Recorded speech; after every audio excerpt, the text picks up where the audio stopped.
uzi gukunda abandi turagerageza nukugerageza ariko wowe mwami ni wowe wenyine gusa uzi gukunda abandi turagerageza n'ukuri twebweho turagerageza ariko wowe mwami wanjye gukunda urabizi. Ikaze mu ndirimbo y'umunsi mwene data abantu bose badukunda baragerageza natwe turagerageza ariko Imana yonyine.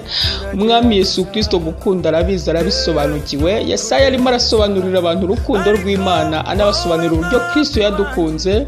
Yarababwiye ngo ni ukuri intimba zacu nizo yishyizeho ngo imibabaro yacu niyo yikoreye ngo ariko twebweho twamutekereje nk'uwakubiswe n'Imana agacumitwa nayo agahetamishwa n'imibabaro ngo nyamara ibicumuro byacu ngo nibyo yacumitiwe ngo yashenjaguriwe gukiranirwa kwacu ngo igihano kiduhesha amahoro cyari kuri we ngo kandi imibyimba ye niyadukirisha.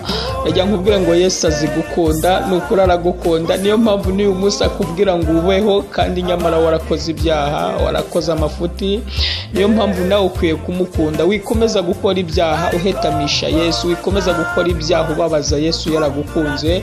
Mugarukire basi nawe uyu munsi umubwire ngo nanjye ndumva nshaka kugukunda. Yesu aguhe umugisha. Imana y'amahoro ikugenderere. Amen. wenyine gusa uzi gukunda abandi turagerageza nukugerageza ariko wowe mwami wanjye gukunda urabizi.